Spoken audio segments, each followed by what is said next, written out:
Hey guys, my name is Sarah Wisted and welcome back to my channel, or welcome to my channel if you are new here. This whole video is going to be about my background, how I got to where I am today, and then the future of my blog. It's also going to be about some tips and tricks that I picked up, and then just some of my perspective in general on the business of blogging.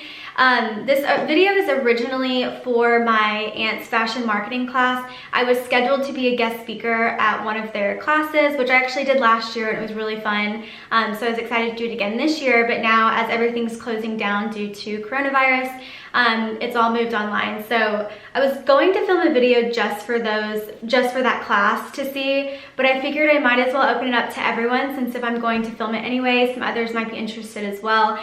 So that's what this video started out of. I did submit a question box on Instagram to see any questions that you guys had about just my perspective on blogging, or just some, I guess, ideas or tips or tricks that I picked up along the way. And there are some really good questions, so I'm excited to share those with you guys. But basically, I'm going to start out talking about my background and then move into kind of like tips that you guys can use if you are interested in starting a blog, or just if you're interested in general how bloggers do what they do. So if you're interested in that, then continue watching.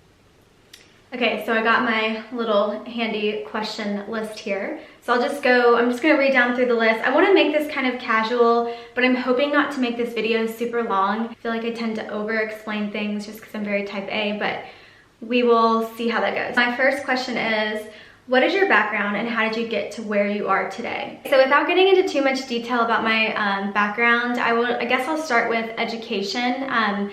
I graduated from the University of Alabama with a degree in marketing, and I absolutely love marketing. My recently past job was in direct response marketing, and it was just a really interesting thing to learn how to get people to engage with the stuff that you're sending out to them, as well as just how to clearly articulate your message and stuff like that, which I feel like is helpful for blogging. So if you are interested in getting into full-time blogging, I would say marketing or sales in general is probably a really good path for you, just because you have to understand how to communicate to people and in a very short amount of time make it very simple for them to understand. And I feel like both of those like degrees or paths of learning are a really great way to go about doing that, or learning about doing that.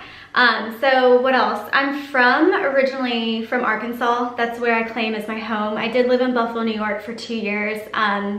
So that was interesting, to say the least. It was very cold, very different from the South, but I am grateful for my experience there as well. So I don't know what else to say about that. I'm trying to think what other background I need to give you that's relevant, but I don't know if there is anything else. So let's move on to the next question. How did you become an influencer? So that is a great question, and I feel like I need to clarify two types of people. So there's an influencer, so somebody who just has natural influence and people follow them, whether they even know it or not. So that's somebody who just does what they do, and people tend to look towards them for different trends or different things that they're doing. They trust their opinion, or they just think that there's somebody that they aspire to be one day. And then there's a person called a content creator. So that is somebody who specifically creates content. They're not necessarily trying to influence somebody, but it's just people who tend to be creative. They don't have to be, but they tend to be creative people, and they're just putting out content because it's what they enjoy doing. They might get paid by brands who want them to create content so that they can use.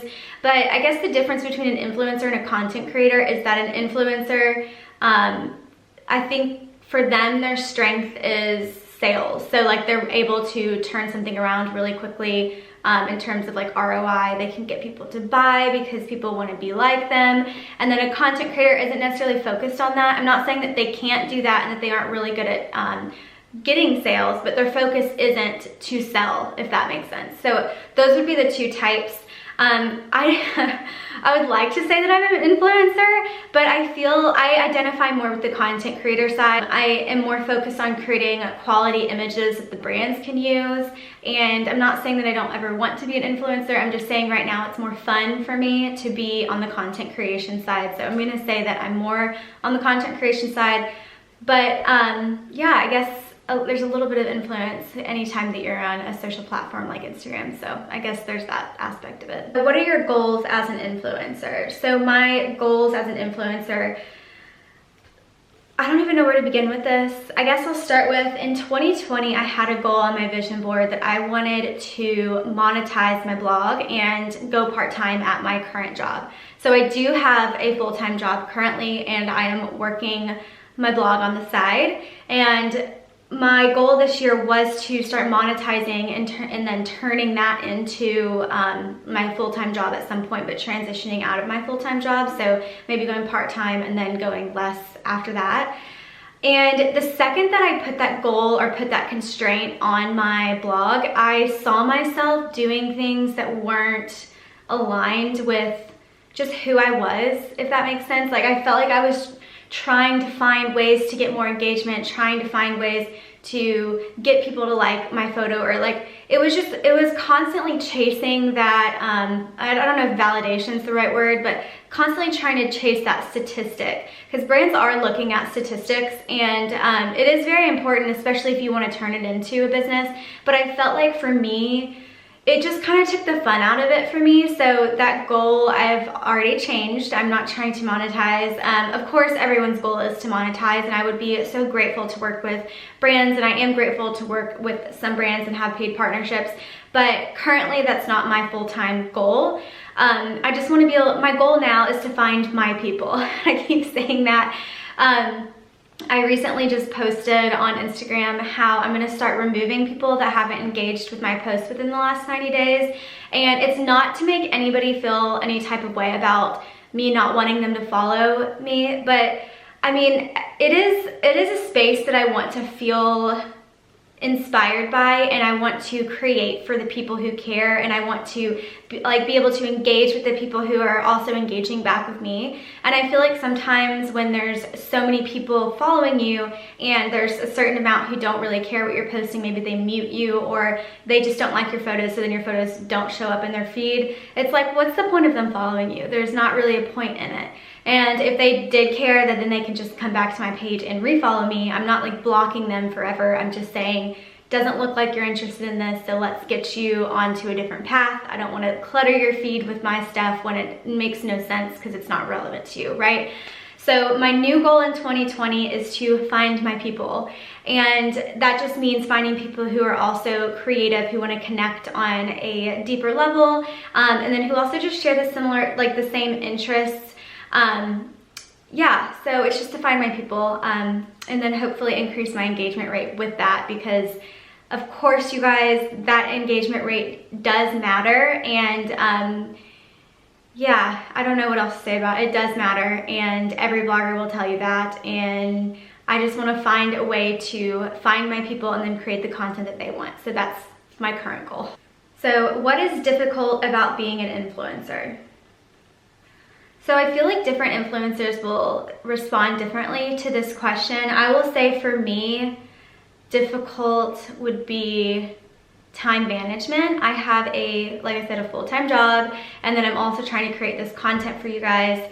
It is very difficult. It's cutting into a lot of my time with my family and friends, and it's what I like to do, so I actually prefer to do that than like go, I don't know, on a like weekend vacation like at the lake or something. Like, I love going to the lake, but I just love creating content too. It like gives me energy to be able to create some beautiful posts. So I just get really excited about it, and I sometimes let it get in the way of my personal life, and that's my fault 100%. I need to not let that happen, because I do know that relationships are the most important thing in anybody's life. So it is important to set that, just have a work-life balance. I guess everybody knows that. So I think for me, a challenge is my work-life balance / time management. And then what else is another challenge? I hate brand outreach.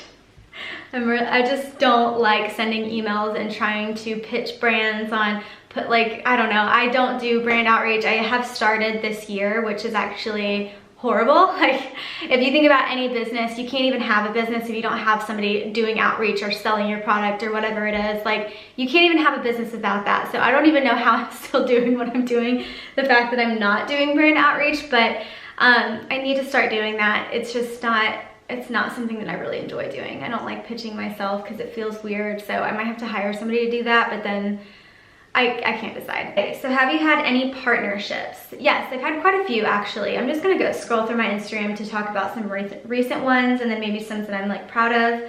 I'm trying to think of some big ones. So a big one that I'm really excited about and really proud of is I have a partnership with H&M. It's not like an official, like, I'm not like an ambassador for H&M, but we do work together sometimes in that they'll send me gift cards to select clothes and style and be able to post on Instagram or do YouTube videos or whatever it may be. So I got to see them in New York when I was there for Fashion Week, and yeah, I don't know, I'm really proud of that one. I do a monthly one with Missguided, with local boutiques here. Like T Boutique is a local boutique here that has really great brands, and these are the brands / the level that I want to be at. I worked with Tamara Mellon, which is a higher end brand I'm super excited about. Cole Haan, Jessica Berman, NSF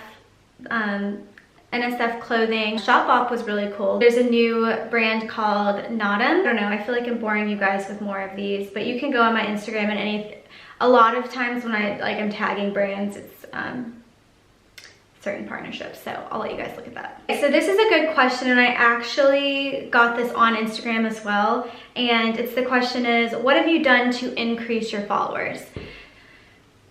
There's so much that I can explain to you, but I'm going to start with, when I first started blogging, I didn't know what I was doing. I was just testing things to see like what was gonna work and what wasn't, and how do I get my name out there? How do I get in front of people? And what I have found what doesn't work, and what I for sure recommend you not to do, is loop giveaways.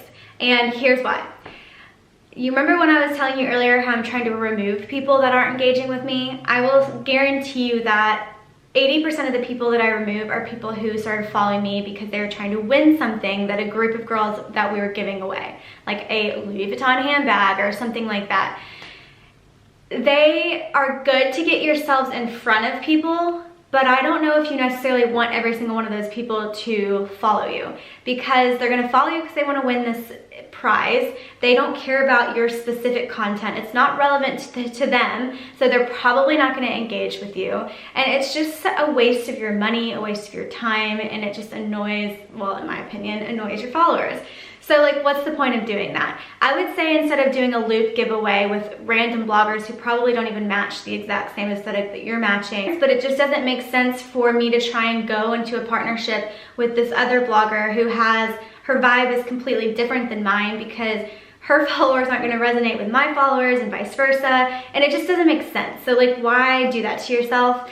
Again, I just really don't recommend loop giveaways. That is one of the biggest regrets that I did early on, is to do loop giveaways.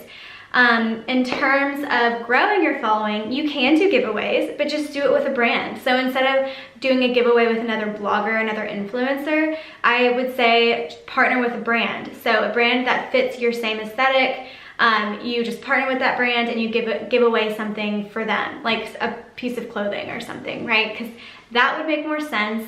You and the brand probably have the same type of followers, and you're both gaining, but in different ways. So brand giveaways, I think, are a good way to grow your following.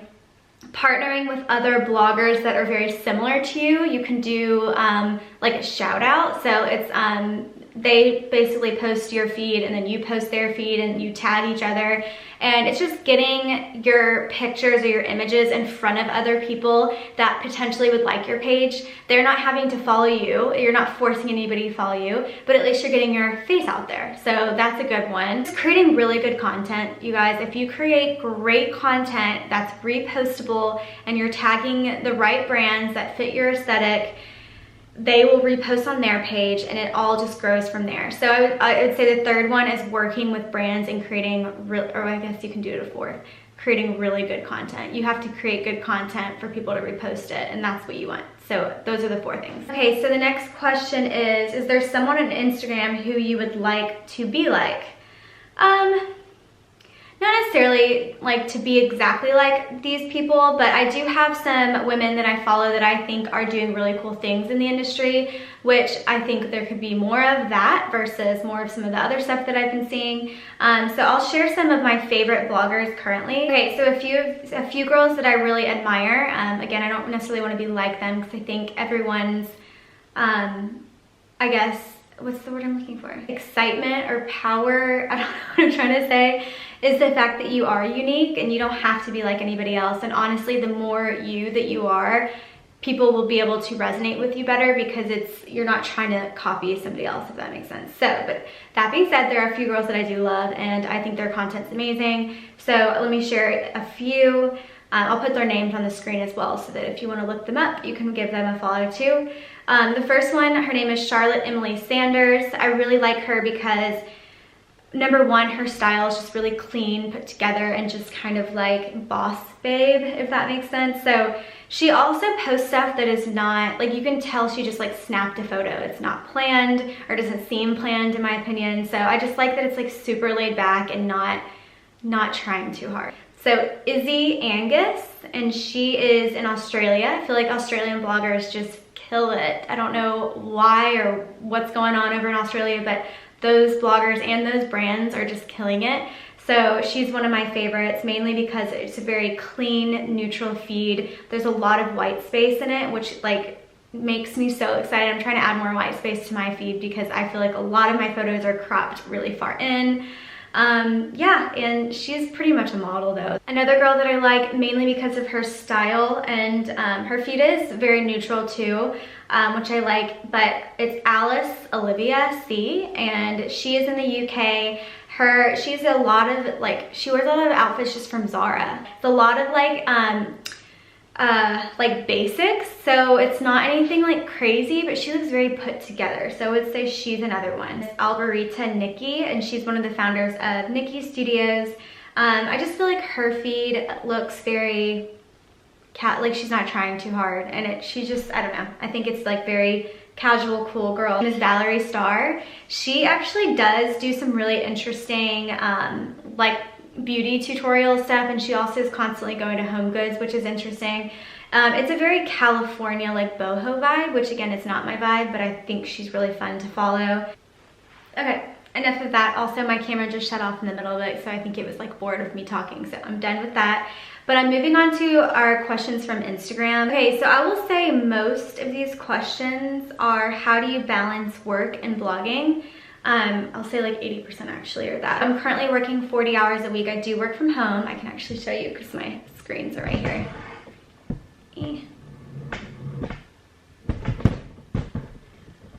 I don't know how helpful that was.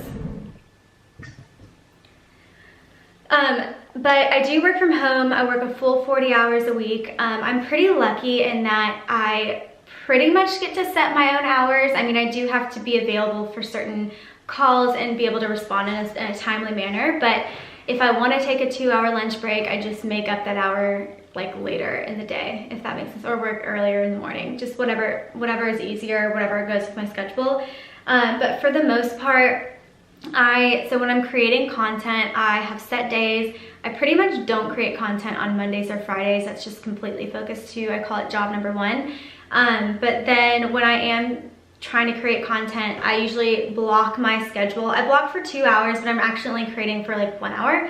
So I give 30-minute buffer time before and after.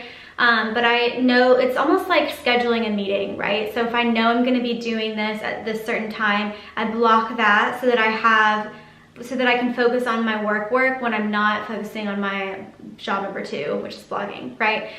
So how I get this done throughout the week, I have my full 40 hours a day, full 40 hours each week. I do plan out my times of when I'm working and when I'm like blogging. And I do make sure that when I'm working, I'm working. Basically, I just want to make sure I'm still being a good employee. So what I do is I block my content creation time. It's usually, I would say 2 to 3 days a week, I will go out and shoot. I'll say 2 days a week I'll go out and shoot, like 1 to 2, and then a third day the third time block, I will use for like at home stuff if I'm gonna be like editing or shooting a video or something, like, or shopping online, whatever it is, but I save that like as one-time blog. So a typical week for me would look like, on Monday I work full day. I take my lunch break, but like Tuesday and Wednesday I'll say are typically the days that I shoot. It's always more fun, or not fun, it's just easier to get things out of the way at front of the week than having to wait till the end of the week because it could rain or whatever it is. So my friend Chandler is a full-time blogger and she lives here in Atlanta, and her and I typically get all of our content together. So what I do is at the beginning of the week, we just kind of text and say, okay, what days are you open this week? When do you want to shoot? And then we schedule that. We just schedule an hour. And again, I said I have 30 minutes before and after, so that's driving time before and after. So I kind of add that buffer time in. But I shoot with her twice a week, usually Monday and Wednesday. And then on Thursday, I either do video recording or editing of some sort. And then sometimes I'm lazy and don't do anything. But you know, it's what you have to do sometimes. And then on the weekends, that's pretty much when I'll shoot videos. If I'm shooting videos, would be on the weekends. And then I sometimes shoot with my friend Cora on the weekends as well. So she is also a blogger here in Atlanta, and she does have a full-time job, so we just meet up on the weekends to shoot.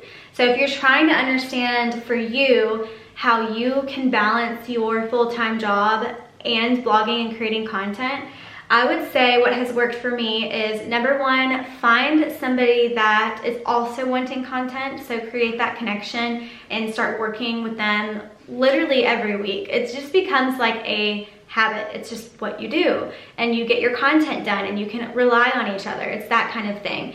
But how I started out when I didn't know anybody blogging, I actually hired a photographer. Who's actually one of my best friends now. Her name is Allie from Viva Lux Photography. I would pay her to come meet up with me every weekend, and she would take my photos. We would do an hour-long session. I would pay her, and I would post these photos.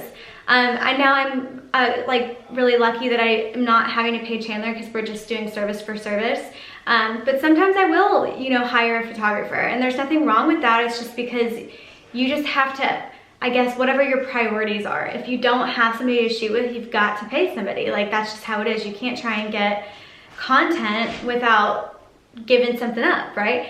So, yeah, and if you don't want to pay somebody, and if you don't have anybody who you're friends with, I would say start creating content on set up a little tripod situation and start taking your own photo. If you are trying to start your own blog and you're struggling creating content, 100% try and meet up with other bloggers. Either way, it's good to get into the community and start to meet with people. You recently changed from likes to wanting more interactions. What led you to that? So to be clear, I do want likes, I do want comments, I want all of that, but I want more than anything to feel connected to you guys. So I don't want it to just be a follower just to have a follower, or just for like the stat, if that makes sense. I want it to be more meaningful. So I'm just going through and removing people, like I mentioned, that haven't engaged with my posts in the last 90 days. I'm doing it because I want only the people who are engaging. So I do, like I said, I do want those likes, and it actually helps me understand like who likes this content and who doesn't, so that I can remove the people who don't like the content because it's not relevant to them at that point. Which again comes from me doing those loop giveaways. So it's a win-win. So yes, I want to create more, I guess, meaningful followers versus just these people who are following. Okay, let me just put this way. The follower number doesn't really mean much. It's your engagement number. So if I can shrink the amount of people who are following so that the people who are engaging with my posts it's like a more even level, it's better for everybody. So what is the most challenging part or an obstacle you had to overcome? That's a good question. Let me think. I would say the most challenging part for me is keeping my blinders on and keeping focused on I guess like my brand and the type of content that I want to create. It's so easy for me to see certain bloggers doing certain things and seeing that their engagement is just going up because they're posting the same photo. How do I explain this? Let me back up a minute.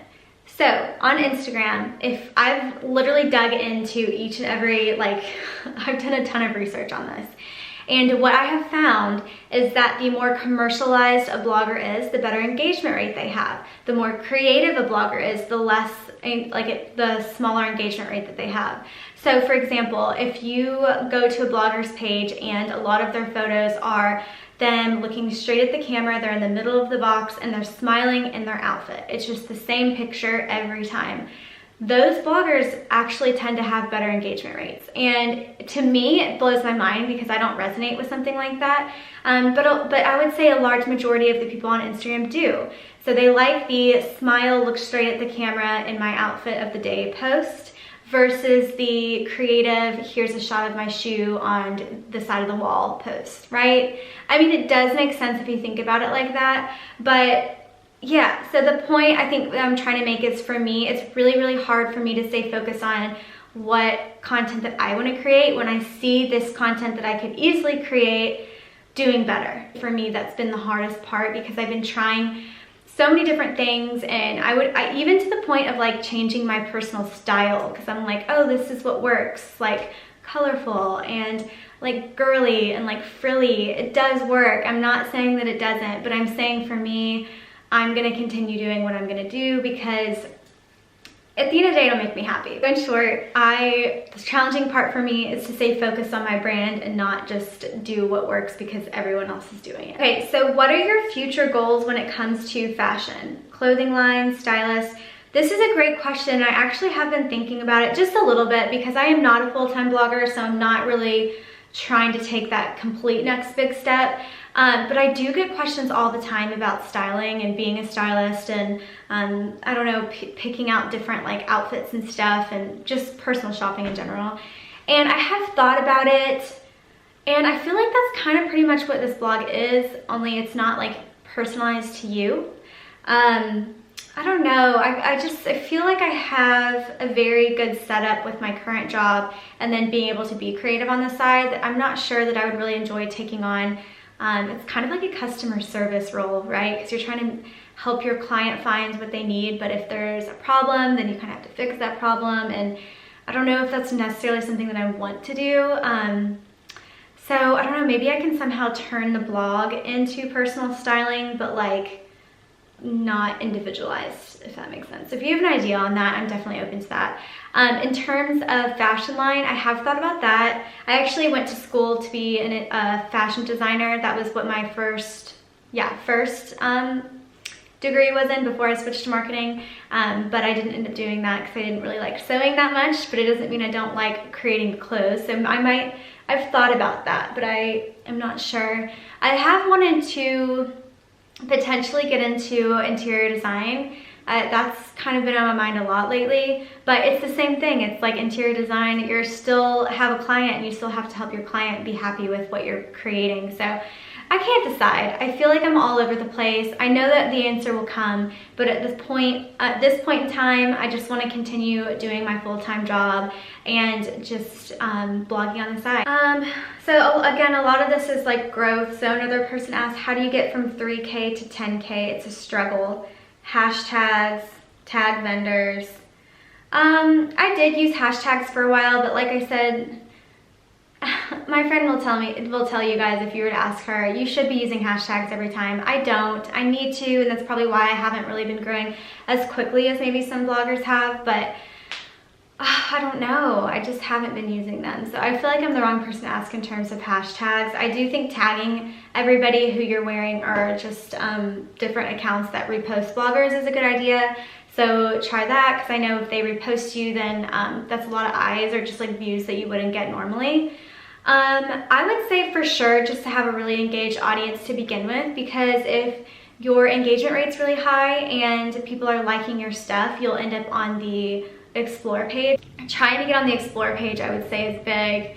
And then, as I mentioned earlier, doing giveaways with brands, not loop giveaways. Do not do loop giveaway. So giveaways with brands, shout outs from other bloggers, and then just working with brands and creating really, really great content. Really quality content. I'm telling you guys, the better your content is, the better you'll get reposted way, way more than anything else. So just content is king. So more about time management and just productivity tips.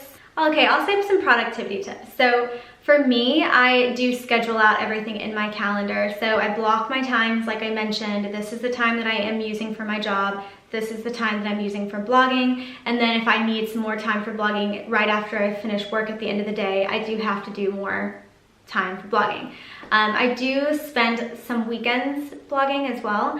So I know that's not like the most exciting thing for you to hear, but Saturday mornings, nobody's really doing anything Saturday mornings. So just block that time. And if you can do one thing creative every Saturday morning, then just for like an hour or so, just get one thing done, then that's really good for the rest of the week. I will say batching content is good too. So when I go shoot with Chandler twice a week, I try and get 4 outfits done that week. And I do try and include video into that. I'm like the worst at remembering to take video when we're downtown.